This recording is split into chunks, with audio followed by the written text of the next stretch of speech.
As you may or may not know, my wife and I just got back from Vegas. It was a great trip. We ate, we drank, we had a blast.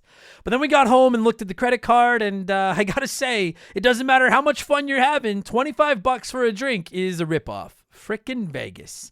I hate getting ripped off, and so do the lads over at Harry's. They spent years watching the razor blade companies rip people off and said, no more. Not all heroes wear capes, my friends, and they want to prove that they're legit by offering you hot dogs a $13 trial set for just $3 at harrys.com/RTG. I've been telling you about them for months, and I'm genuinely proud to have Harry's as a sponsor of this show. I wasn't kidding. The plastic, futuristic-looking crap razors you get at the store are overpriced and they're poor quality. Harry's blades are crisp, clean, and classy. They're the kind of razor you'd expect your grandpa to have on his bathroom counter. And most importantly, they work. Shave after shave, they're so smooth, they're precise. I used to go through the crappy store blades all the time, but Harry's are built to last. And they're not just better quality than the other names, they're more affordable. And they deliver. Just set your schedule, and for as little as $2, new blades, shaving creams, lotions, everything you need, right to your door when you need it. I genuinely cannot think of a reason not to try Harry's. And I'm not just saying this because they're sponsors. They're the best shaving supplies I've ever used. Try them out, and if you're not happy, your shave's on them. And unlike the other subscriptions, they're really easy to cancel if you want to too, which is a nice bonus, but believe me, you're not going to want to cancel. Getting ripped off isn't funny. Switch to Harry's. Get started with a $13 trial set for just $3 at harrys.com/RTG. That's harrys.com/RTG for a $3 trial set. Remember the Game is brought to you by my website, abcomedy.net. As you may or may not know, I'm a comedian by night. And as much as I love talking about old video games, telling jokes is how I actually pay my bills. So please check out my website. In addition to old episodes of this podcast, you'll find my blog, videos of my stand-up, all of my upcoming shows, and my contact information. If you need a comedian for your next fundraiser, corporate event, house party, whatever you got going on, hit me up. Again, it's abcomedy.net. And if you're enjoying the podcast, please subscribe to it. Please leave us a good review. And most importantly, please tell a friend. I'd really appreciate it. There'll be a new episode every single Wednesday. Thank you guys so much for the support. I hope you enjoy the show.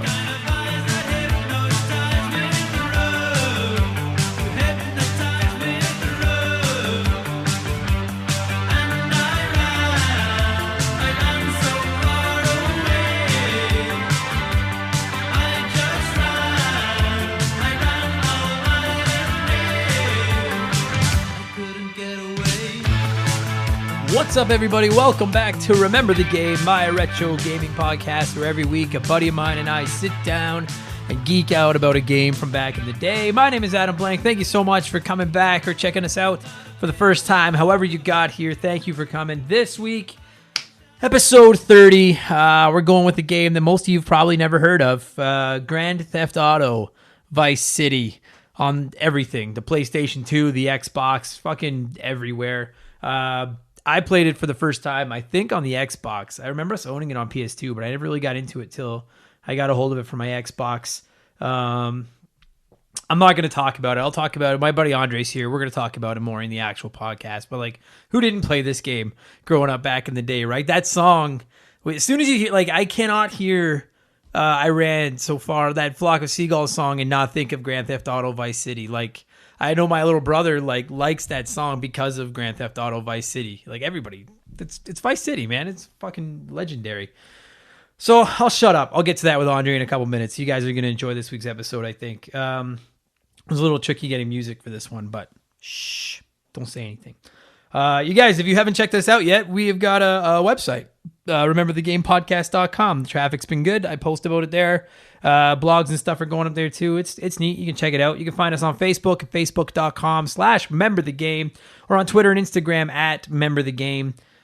Just like remember, but without the R and the E at the front. So, that's cool. Please check us out. We follow everybody back. It'd be cool to talk to you guys there. The traffic for the for the podcast is still good. It's slowing down a little bit as far as the growth goes, which I kind of expected it to eventually. Still, we're cruising along, coming in at just under 1,000 downloads a month, which is insane to me. So thank you guys all so much for checking us out. If you're new to the podcast, this is episode 30. We've got 29 old ones. You could go back, just dig through, look for the ones you like, Any old downloads you want to throw us our way is cool. Oh, yeah. And sorry about Battletoads last week for anyone that downloaded it early.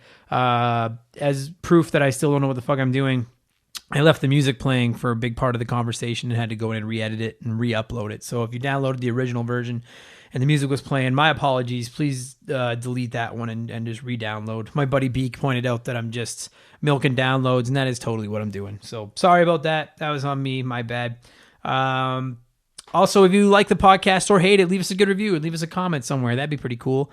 My buddy left me one on Twitter at SBopre9, threw me a comment.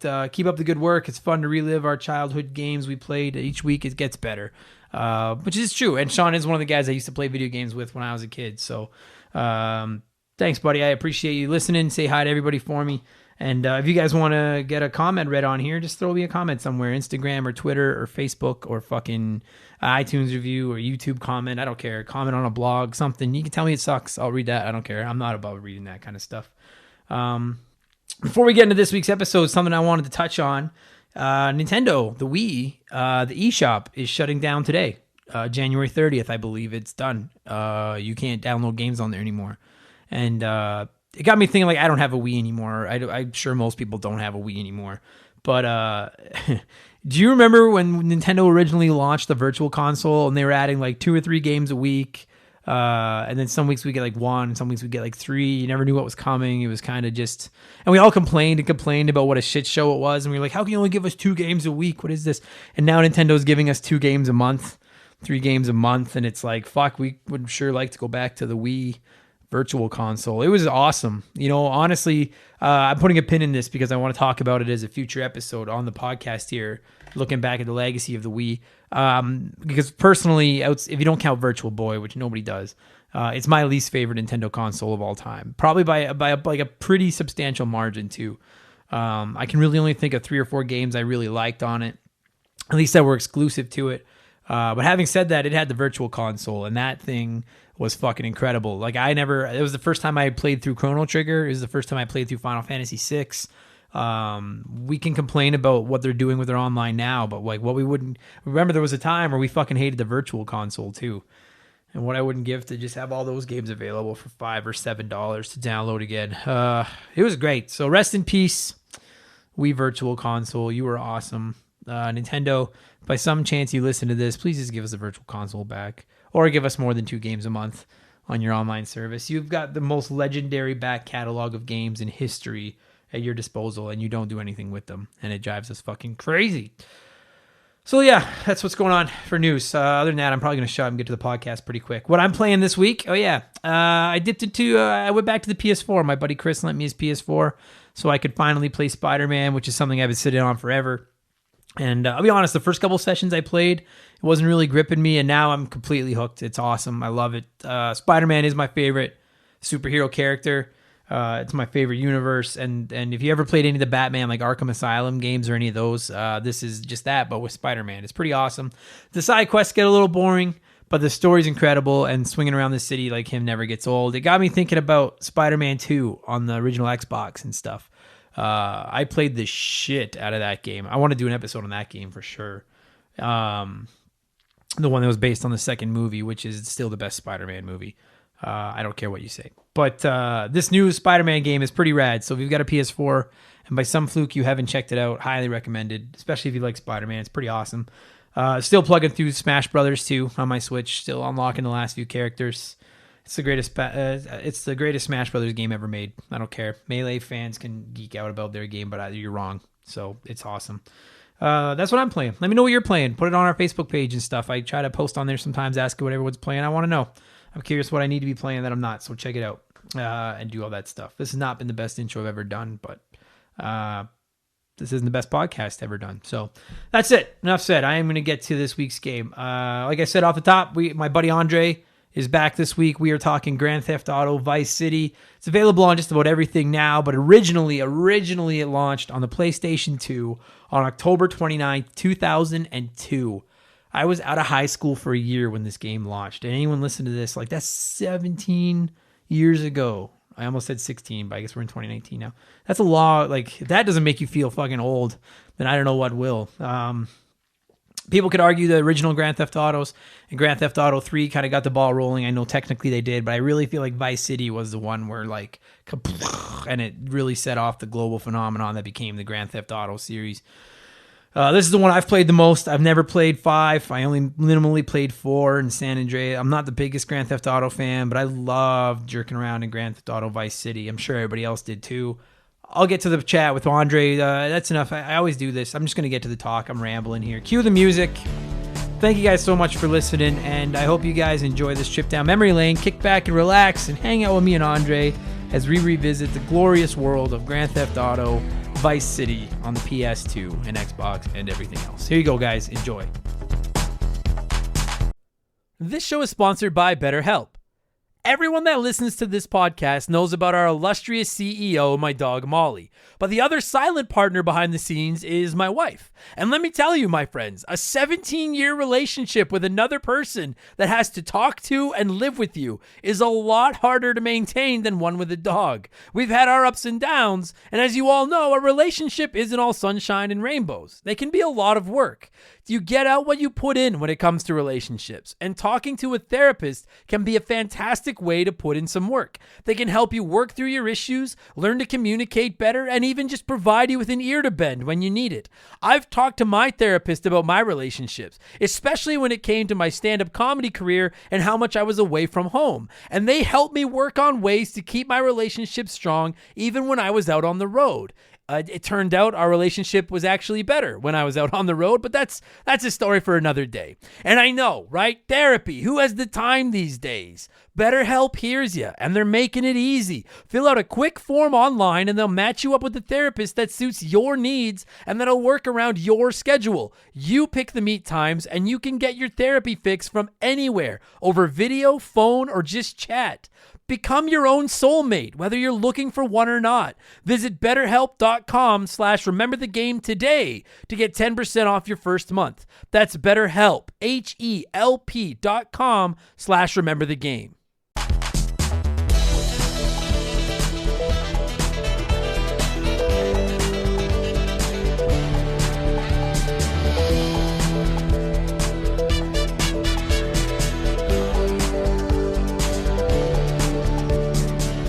Andre, how are you, my friend? I'm doing very well. How are you? I'm perfect. It's Friday. It's beautiful. Yeah. Actually, it's cold as fuck, but that's okay. It's actually not that bad out there. Walking in, I didn't have to work out. Oh, you walked 3 feet. I fucking walked my dog. I was freezing. Okay, so this week we are. I guess this game's been on a few different things, but I'm going to use the PlayStation 2 artwork because that's where it started, and I think that's the system most people think of. Yeah, that's where I played it. Right, and so this is me too. And so this is our first check into the PlayStation 2 era. I get to be the first PlayStation 2. You're the first PlayStation 2 guy, and we are going to talk Grand Theft Auto Vice City. Such a good game. Pretty solid game. I don't even remember, like, how old do you think you were when you were playing this game? This came, 2000, 2003 area? I think so, around there. Yeah, 15, 16. Right. I was like late teens, maybe 20, right? Yeah. And dude, I don't ever, like, I know there are previous Grand Theft Auto games. Did you play any of them before this one? Okay, so I had played one, which was the top down. The first two were the top down one. I played that one. Never played 2 because that was that London one or whatever, and then I never played 3. So because 3 came out and it was the first 3D version, but I never played it, and this is my first real foray into Grand Theft Auto. Yeah, me too. I didn't even know really that Grand Theft Auto existed before this game. Like, I thought of it as that stupid you run around top down game, and I played it once or twice and was like, this is stupid. Yeah, right. Like, whereas Vice City, like.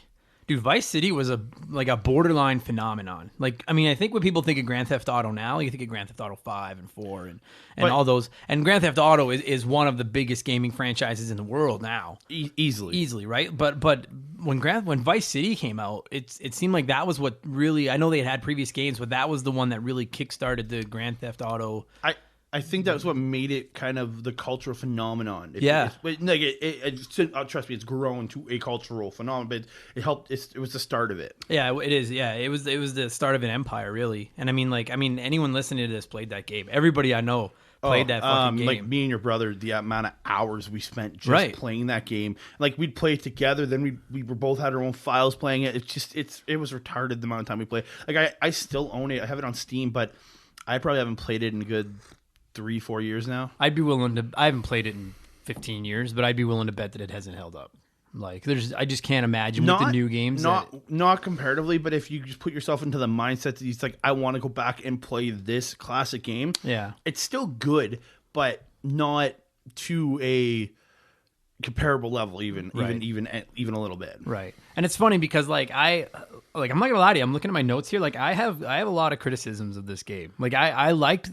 Like, okay, did you finish it? Oh yeah, I finished it at least once. I know that. I don't even know what the storyline is. I don't remember, honestly. It was the fact that it was like an open world game, right? Like one of the first kind of open world games. I can't think of another game as open world as this that I would have played at that point. Yeah, prior to this, I don't like unless you're like talking about PC games, which Then, but we're just like, but for console gamers like me and you, at that point. Yeah, there wasn't really anything out there at that point. I can't think of anything. And so, like, to me, like, and I think to a lot of people, like, the sheer enjoyment of this game was like to just see how much damage you could do and how many of the police stars you could get. Right? Yeah, like I think the replayability a lot of the time was still to this day. Like, but yes, I know that what they got with the online now, but was just going and just murdering people and just killing people over and over again and just seeing how many like stars, and if you could get away from like a 5-star, it was the best, and right? And like that was super hard, but it's possible. Yeah, and I don't know what was so addictive about that, where the fun part was just seeing like how many stars you could get, and like stealing a car and just running over as many people as you can, and just that to me, just running from the cops, right?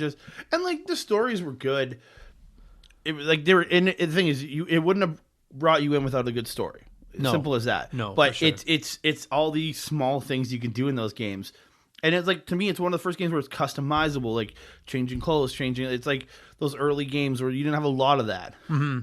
Yeah, it's really the grandfather of those. Because I mean, now those games come out every couple of years. Yeah, every couple. It seems like every fucking month there's another giant 200-hour game. True. But like when I think of Grand Theft Auto, I kind of compare it to to Skyrim in those games, in the sense of like the controls aren't perfect and there's some glitches and things in it, but you're willing to look past a lot of it for the open world fun that comes with it. You know what I mean? Yeah. It's not exactly the same. It's not nearly as open world and deep as Skyrim, but just being able to go and steal a plane and then just fly up and then just like pretty much just aim your plane for a building, jump out of it, and then watch it crash into a building, and you just float to the ground. Yeah. And then when you land, you just go about your business. Right. They didn't know you did it. Right. It's the best. Just so much fun with those games. Yeah, and like I said, I never beat it, and I vividly remember like session after session where I would turn it on and be like, all right, I'm going to play some story today. Like, I'm going to work on the story today. Yeah. And this is one of my first major criticisms about this game. 9 times out of 10, I would fucking fail at whatever the next mission was in the story. Yeah. And a lot of that was due to these fucking controls. Like, the gun controls weren't great. And then the fucking let him swim. Oh my God! If you touched water, like if say you're running from them just near the beach and you just mistakenly touch the water, you die. I'm taking 2 points off when we score this at the end because of that. Like, I understand that it was probably not easy to put swimming controls in it. Like, it's it's their first. I get it. It's learning pains. I understand. Yeah, it's three in Vice City. It's tough. You're just getting in. It's kind of hard to build the water mode when you're still trying to build an open world. But like, then fucking just make barriers where you can't fall in the water. Just like, I'm not even saying let them fall in and then restart it that fast or anything, but just literally just like put an invisible wall there. Because there is not one mission where you have to be able to touch water. I know there's boat missions. Yeah, but you're stuck in the boat the entire, because you literally start in the boat, right? And then when you finish, it goes away, and then you're on land. So like literally just put invisible walls around the boat, around the platform, like the dock edges, but you can fall out and die. Which is just retarded. Like is he? What I think of it, is he mentally a child? Because like a little child who can't swim. Like, really? I had it written down like in capitals, underlined. Let him swim. The controls, honestly, like outside of some of the driving, The controls as a whole, like obviously by today's standards, they would be a little shoddy. Oh but, yeah, but even then, for like early 2000s, it's actually good quality. Yeah, it's not that quality, they weren't. It's just quality. that they irritated me. Like I struggled with transitioning to 3D. Overall, like I mean, like I don't like the 3D Zeldas as much. 3D, I hate Mario 64. For me, it was like I guess playing. It was like I went from playing like I was a Sega kid. So I went from playing on the Sega to playing like the Genesis. I never actually owned a Saturn, which I'm kind of sad about. But you're not the only one, my friend. I thought that was a quality system, but that's another talk. But you have, I went to PlayStation and playing games like Final Fantasy and stuff that helped kind of transition into 3D. Right. I think that those kind of games help because you get used to playing in a 3D world, and then when you get a game like Grand Theft Auto Vice City, games like that, you're used to the 3D aspect of it. Right. Well, I don't know. And wrestling games help too. See, the first 3D game I remember kind of getting the controls of, like really being like, okay, is probably Halo. Like when they because I feel like Halo was one of the first ones to really nail the 2 joystick. And someone's listening to this and is like, well, Doom on the fucking whatever. But like that's the game I think of. Like that's the first time that I really got a handle. Shooters like that, and then you get. But the thing is, with those, you're pretty much just running and shooting and aiming to shoot. Yeah. Where in these one, like in Vice City, you're trying to move around and do certain things. Yeah. While also trying to line up. Sometimes, like, and there's some missions where you have to be quiet and you got to take that shot out of nowhere. It's a little harder, especially you get a little bit choppier controls. It is harder. Yeah, it is. And that was one of the big frustrations I had with it. And then usually that would end up with me falling in the fucking water. But like, just on any like, I couldn't even tell you how many times I would set out to play a mission and then give up because I hated the controls, and then just go because where the controls did work, I found. And this is just by memory. Maybe if I tried it now, it wouldn't. But is the driving, and so I would end up just seeing like, fuck this. I'm just gonna go have fun, and I'd steal a car or the motorcycles. I loved snagging a motorcycle. If any mission or anything I could do to drive a motorcycle, it's still to this day when I play like even GTA 5. If I can use a motorcycle, I will use a motorcycle. In everything. Unless I'm forced to use a car. I use a motorcycle. Like it's cooler, and I love the way they handle the turning you and take stuff. Jumps off, just a random thing, different things in all the games. You just you can jump off things and have fun with it. I thought that was the highlight for sure, and I remember that like that has to be the first game where I was able to drive a motorcycle, like outside of like Excite Bike. Yeah, I was gonna say like there's but like an optional one where I was like, oh wow, look at this. Yeah, but this was one where you can pick your vehicle, do what you want, in a non-racing game environment. Yeah, and that was a lot of fun, and just I remember boggling my mind just how big it was, and by today's standards, it's not. I know I keep saying that. I gotta stop saying that. It's not big, but like then, like I'd never played a game like that where you could go through this whole city and basically do anything you want. And there's multiple. I think this was the first one that introduced multiple islands. Like and you were stuck on the first one. Once you got through certain amount of missions, unlock the next territory, and then you unlock the third one. And I love that. Like it's. And because you've explored and learned the first part of the world, and then you get in this whole other part, and you get to find all this new stuff. Mm-hmm. That's what was really cool to me about that game. I loved it. Yeah, I love being able to go and like just even like I know with everything 5 has now, but going and exploring the forest areas and all that other stuff, it was so cool. Yeah, it was. It was just something new. It was like I remember that being like the first game, the first game I bought on my PlayStation 2, where I was really like, this is next generation. You know what I mean? I was like, wow, this is. And it had to like. I'll say this: it had like the voice acting in this game top notch. That's the next thing I was going to get to was the sound and the theme and stuff like that. You're right. They actually went out and got like legitimate like stars to be in this even game. in some of the minor roles in this thing, they have stars in there. I remember reading that Gary Busey was in it. I didn't see it, but like I literally have the list of people. Yeah. So like Tommy Vercetti was done by Ray Liotta, who is a legit star. Yep. You have Tom Sizemore from Top Gun fame. He does Sonny Forelli. You have William Fincher does Ken Rosenberg. My favorite one on this list is Luis Guzman is in this game. Like dude's hilarious, and he does Ricardo Diaz. Then you got Danny Trejo. He does one of the Cubans' gang leader. And then Lee Majors is in this. Wow. He plays one of the biker gangs. He plays their leader. Like just those names alone. This is like it's funny because you can look at Grand Theft Auto and the whole empire of the Rockstar now and be like, wow. But like, look at what they. This is where they started in 2003 area. Like they're getting stars to come in and voice games. It's like people realize that this is going to be becoming a huge like. I went to the Edmonton Comic Expo in this past September. Yeah. They had all three of the guys who voiced Grand Theft Auto 5 there. Oh, that's and cool. they had the one dude, Stephen Ogg, had the biggest line because he's been on Walking Dead and all this other stuff. But the other two had good lineups, and that's due to like you can voice in a video game and be a star now. Sure, yeah, and it feels like this is like I mean, again, like to anyone that wasn't playing it back then, I don't think you understand because we didn't understand how big of a deal this game was going to be then either. It was just a fun game what to it play. what it would spawn. It really was the seed. Like you can argue the first three Grand Theft Autos or whatever, but this was the one that was really the seed that sprouted into the empire. You know, like without them, like without this franchise, I don't know if we would have. I mean, I know it's the same company, but I don't know if we would have the Red Deads.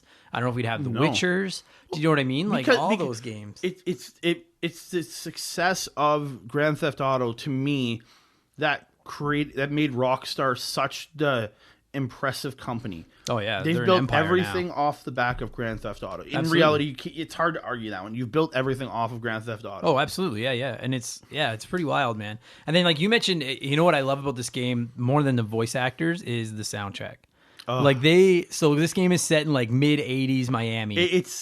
And they capture it. Like I love the style. Even honestly, like when you play it, it almost has this like they had like fuzzy look to it. This kind of dark, faded-y, fuzzy. Like, I don't know how to explain it. Like I feel like it was this cartoon that was on recently. I can't remember it, but it was based in like the '80s, and like they did the same kind of look. Like obviously it's much better graphics, sure, but the same kind of fuzzier, darker look because it makes you feel like the '80s. I don't know why everybody thinks the '80s was fuzzy and dark. Well, because I say that because of the photos, and I'm like, or the movies, you see something like that from back then, and I'm like, I can't believe things weren't actually dark and fuzzy. But like, I don't know if it was. I have to assume it was an intentional design choice by them to give it that look. And I think it's also trying to capture like an '80s Miami feel. That's what I was going to say. Yeah, it's almost like playing a movie. Like it's like playing Scarface. It's like playing a movie set from that era. They based this off of like Scarface, Carlito's Way, and Miami Vice. Yeah,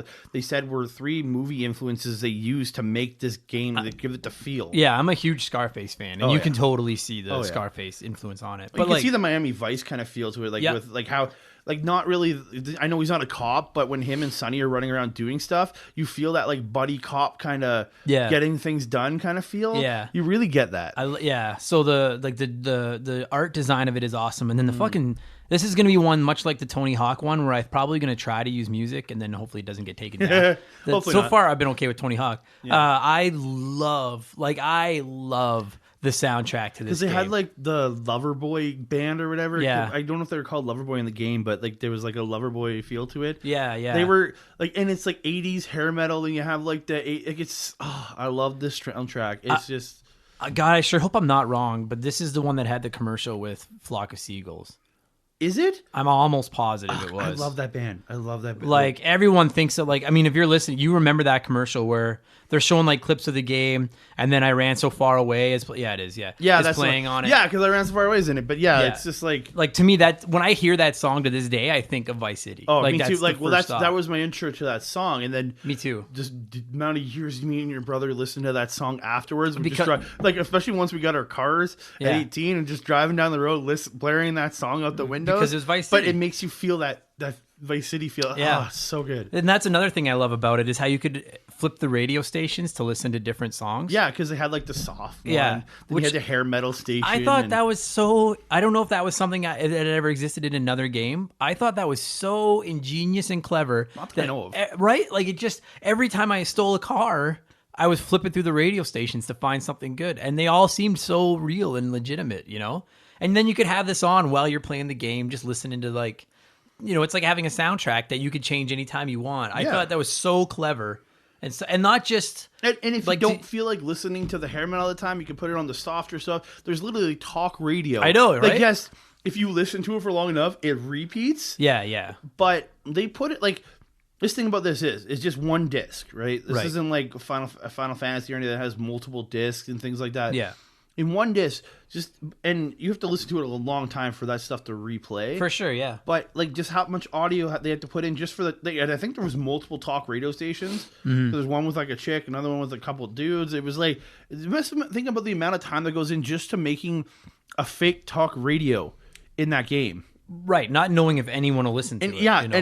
and like, trust me, I didn't listen to it much, but you put it on, and they say ridiculous, and it's always stuff that has to do with the in-game stuff. Yeah. But it's always fun to listen to that. Yeah, it's a very, like I said already, very, very ingenious to do that. As it, like, all they really could have, if they wanted to, they could have just put the soundtrack in with all these 80s songs and stuff like that, and just had them rotate through. And that could have been the soundtrack, and no one would have complained. But to have a radio station in the cars that you could flip between, and really smart, like really, really I'm clever. literally just looked at the soundtrack for this game. Like, they have Ozzy Osbourne in that game. They have like Ozzy's 80s music. They have Loverboy. They have, like you said, Flock of Seagulls in it. Like, they have and then they have so much like it's so much fun to be able to just turn on whatever you want to feel like listening. Yeah, to me, like that was like, I almost look at Vice City as more of a violent Sims than like a game, because like I said, the storyline mattered nothing to me. It just, when I wanted to just relax, I would just especially in that era, a lot of games that I played, I would listen. I played a lot of sports games in that era. I would just listen to my music. You know what I mean? Like, I'm the same way now. Yeah, turn the TV down and listen to my music. But with Vice City, I wouldn't do that because I wanted to listen to the game. Because the game's music was just that good. And I would play it like The Sims. I would just log in and just, instead of like starting a career and buying a house, I'd see how many people I could kill and just like get it out of my system, you know? Because that was, man, to run around with some of the weapons in that game and just kill people that walked by was just the funnest thing. And then the cops would show up, they'd steal a car, take off. The fact that you could take a rocket launcher out and just aim it at a guy and it just blow his head off was phenomenal. Ah, so fun. And then you can run away, you hide behind a dumpster somewhere, and then all of a sudden the cops just like, no, we don't want to chase you anymore. Yeah, it's the funnest. Yeah, thing in the world. In the first star too, it was pretty easy to. Oh, you can get rid of that in about 10 seconds. To. But if you do it right, you can get rid of 5 stars pretty if you can find the right places to go park. I don't know if I ever got away from 5 stars. I've seen it done a couple times by people I know, but it's not a common thing. Mm-hmm. Yeah. And like, okay, and now here's something else that I wanted to talk about with this game is like, again, by today's standards, no big deal, right? But like back then, I had never played a game this violent. Oh no, not necessarily just the violent, because we had been shooting people since like Contra and stuff, but for the graphic styling of it and what you could do. Yeah, like you have literally you're driving down the road and like literally they have prostitutes in the game. Like it's a common thing, and and you could get out and beat her to death and take her money. Yeah, maybe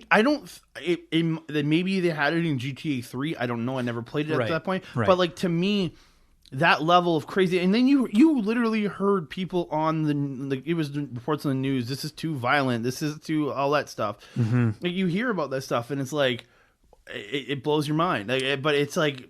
But it almost didn't phase us in a way. No, you know what? Like, because that's in the era this came out. That's where I wanted to go with it. Is just like I know there are bad people out there, and I know there are people that do things, and I'm loyal to video games, so I'm gonna defend them. But I'm not willing. Like when this game was big, people were like, "Oh, this game is corrupting our youth," much like Doom corrupted our youth, and Wolfenstein corrupted our youth, and now Grand Theft Auto that's crazy. And it's not. It's just a video game. I can see how they make the argument for Grand Theft Auto because it's more of a real world game, sure, compared to like Doom and those other ones. That's where to me that's crazy. Absolutely, you don't have wolves and I get why it was controversial at the time. Yeah, but it wasn't that bad. It just wasn't. Like compared to some of the movies that would come out, and like just some of the in certain movies, sure, it's kind of nuts.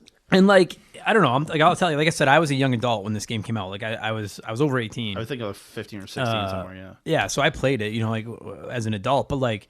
No, sure, yeah. Like my nephew, if my nephew was 6 at the time and wanted to play Vice City, I probably would have said no. Yeah, same here. But like, you know what? That's not on the video game, and I mean, and that applies right up to today when it comes to anything with society. And this isn't going to become a political rant. Yeah. But like, that's on you guys. That's on the fucking parents. like, you know what? If you don't want your kid to play Vice City, how will you pay attention to what your fucking kid is playing? Don't buy him Vice City, or if check on your kid when they're playing a video game. Go buy Spyro. Let them play fucking Spyro, which is fun too. Yes, such a good game. Yeah, but like that bothered me then, and it bothers me now. But this was really, the only other game I can think of prior to Vice City that was really an uproar when it came to parents and what it was I remember some people being upset about Doom.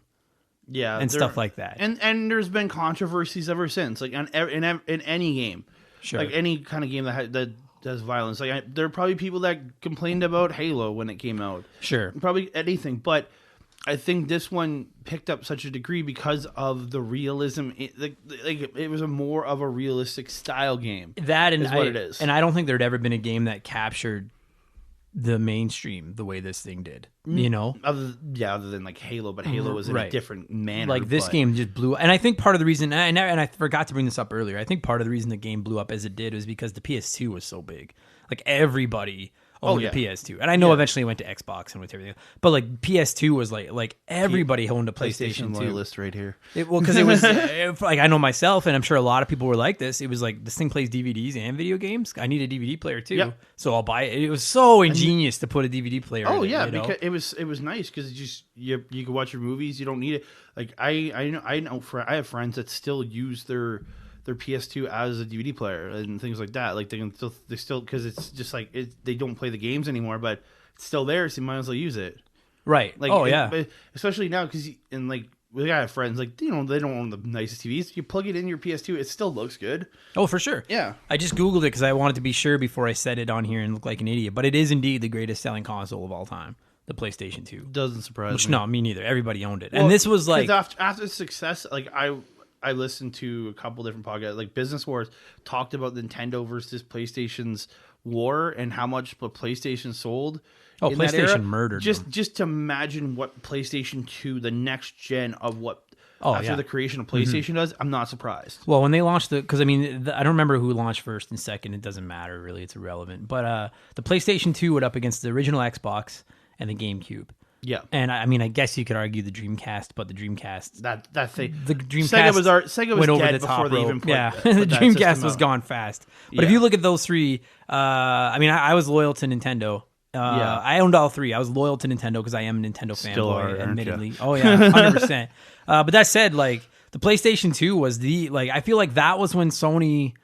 I mean, the PlayStation did well. The PlayStation kicked Nintendo 64's ass. Oh, very much so. But the PlayStation 2 was when Sony was like, "This is our yard now." And then, but then Microsoft just walks into the ring with their system. But the PS2 crushed the Xbox. But then the Xbox 360, like Sony fucked up with the PS3 because they were so confident after the PS2. Yeah, and they almost fucked themselves royally. They lucked out into the fact that they got Blu-ray. And they got the Blu-ray contract versus Microsoft got HD. They lucked out that way. I think that's why it was the more successful console. Sure, but it took them a long time, man. It took them a long time. Yeah, when they launched the PS3, I think it was $700, and they were like, it was something insane, $600 or $700. So they were like, we can do it. And then Xbox launched the 360. And I know I was one of many people that was loyal to the PS2 that flipped to Microsoft. And the Xbox 360 is in my 3 favorite systems of all time. I'll admit I've never owned an Xbox machine, any of them. I love it. Well, Xbox was whatever. Maybe due to lack of funds, and I had already invested in the PlayStation 3. Sure. I already it's just habit at this point. Well, and like if you're wondering why I went down this road, it's because we haven't talked PS2 before. And the reason I wanted to say that is because like when I think of the PlayStation 2, I know there's a lot of great games on it, but when I think of the PlayStation 2, the first game that jumps out in my mind is Vice City. Oh like yeah, it's Grand Theft one Auto. of that, and then to me the wrestling games because that's another conversation. Great. But those are the games that really stick out for me. Like I'm trying to think back, maybe San Andreas, but was that even PS2? Yeah, I think so. Yeah, I think so. But like you think about it. Those are the games that stick out to me the most, and then the Tony Hawk games. Those are the ones that probably stick out to most to me because those are the ones that influenced me the most. Yeah, but this one was just really it was everything. I didn't really realize it till you and I got talking about it, but this really is the kickoff point to a complete and total empire that they've formed now. Like I said, I know they had previous games, but Vice City was when they took it to the next level. This is the cultural shift for Rockstar, really. Yeah, and to think now that there's one company making the Grand Theft Auto games and the Red Dead Redemption games, and just sitting back and counting their money, and everything else they've put out over the years, it's kind of crazy. Yeah, it is. It's Vice City is like, I mean. It's an opinion piece. Maybe I'll do an episode on this someday. But if you were to talk about like the 10 most influential video games of all time, Vice City would be a candidate. I mean, a Grand Theft Auto game would be on there. Yeah. And to me, if you were going to put a Grand Theft Auto game on there, it'd be Vice City. Yeah, because you don't get to Grand Theft Auto 5. Yes, Grand Theft Auto 5 is something like a beast we've never seen before, but you don't get to that without Vice City. No, exclude the previous Grand Theft Autos, because I don't care what you say, none of them were nearly the size of Vice City as far as the magnitude of popularity. Vice City was to like Grand Theft Auto 5 what like Super Mario Bros is to like Mario 64 or whatever you want to say. Yeah, like very much. You needed that to get to the rest. So you need that to get to everything Rockstar's done. Like, and I know I already ranted about how I don't care about the story, but Ken Rosenberg is the best. Oh, very much. I fucking love him. And one of the cool things that I never realized this until later on when I played Grand Theft Auto 3 was the fact that the guy, the main character, I can't remember his name right now, from Grand Theft Auto 3 appears in Vice City. Oh, really? I didn't know that. He shows up at some. I can't remember. He's just like he's a background character, but he's there. I think it's some race or I don't remember. I can't remember, but he's in the background somewhere. Oh, I didn't know that. And then they do that throughout a few those earlier games. Yeah, they have old characters show up. Like I know Ken Rosenberg. He shows up in San Andreas. He's a character that's used a few times. Like not you, but you know what I mean. You interact with this character a few times in San Andreas. So for a game to push characters have characters effect into another game is kind of huge. Absolutely, yeah, man. Yeah. I just brought up their sales numbers now for Grand Theft Auto. So the original one sold 3 million, and then the second one sold 2 million, and then Grand Theft Auto 3 sold 14.5 million. Which is pretty huge. And then Vice City was 17.5. So I know some people are going to say Grand Theft Auto 3 was really the kickoff point, not Vice City. But this is just some people it is. Sure. Yes. For me, it was Vice City. No, for most people that I think of, like I just don't remember. I don't remember Grand Theft Auto 3 being the phenomenon that Vice City was. I really don't at all. Like I don't, because I don't even remember hearing about it when it came out, because like. Maybe this is for a fact that I got a PlayStation 2 later than, like, I didn't get it when it first came out. I got it a little bit later on. But maybe that affected it, because I think it's probably that's got to be Grand Theft Auto is going to be one of the early games for PlayStation 2. Oh, yeah. And it just the commercial, like I said, I'm going to put that commercial in this. I'm going to find it and put it in. That's what I think of as Grand Theft Auto Vice City. Oh, definitely. As opposed to, they sold 17.5 million, and then Grand Theft Auto 4 sold 25 million. San Andreas 21, and then Grand Theft Auto 5 70 million. I think it might be the greatest selling video game 70 of all million time. plus all you got to think. Yeah, I've sold my game since, because I don't play. I stopped playing 5. Sure, but you got to think it sold 70 million. But then what is sold on top of it all from the DLCs, like you buy the shark cards, like that's a phenomenon. I've never played it. Honestly. Really? No, I've never played it. I have to play it. Your brother was obsessed with it at one point. Put it on Switch. Come on, guys. Okay, I got to get a PS4 again. Okay, we got to wrap this thing up. We got lots more podcasts to do. Yeah. Taking everything we just talked about into mind, Andre, what would you give Grand Theft Auto Vice City on a scale of 1 to 10? I'll give it an 8. All right. I'm gonna go 7. No, you know what? I guess I have to go 6. Because you said you're taking because I'm taking points off too. So I'm gonna give it a 6. It is a fine game. I just honestly like the Grand Theft. I don't have to hate on the controls like you do. So I'm gonna give it an 8. The Grand Theft Auto games have never really been my jam, but this is the one that got the most time on mine. It was fun. Oh yeah. And I ran so far away. Fuck yeah. Still to this day one of my favorite songs. Good stuff. Thanks, buddy. Always happy to be here.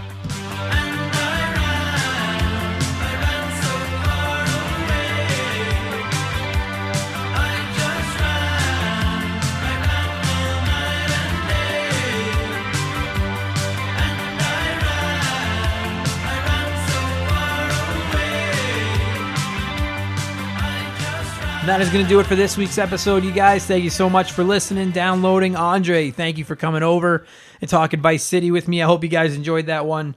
I know that's just one of those games that everyone saw pop up, was like, oh, I fucking remember that game, which is what I want out of this podcast. You guys, really, thank you. I know I say it 100 times an episode, but our numbers are going up, and I'm really excited to see where this thing goes, and I can't thank you all enough for listening. If you haven't checked us out yet, we have a website, rememberthegamepodcast.com. Find us on Twitter and Instagram at rememberthegame, and on Facebook at facebook.com/rememberthegame. Throw me your comments, throw me your reviews, your suggestions. I'll read them on here. I record these things 10 or 12 episodes kind of at a time with a few guests, and I'm going to get another session going. So I got a whole bunch of exciting episodes to be recorded here in the next month, and I hope you guys just continue to not hate my podcast. Thanks for listening. I really do appreciate it, you guys, and I will talk to you again in 7 days. Take it easy. Cheers.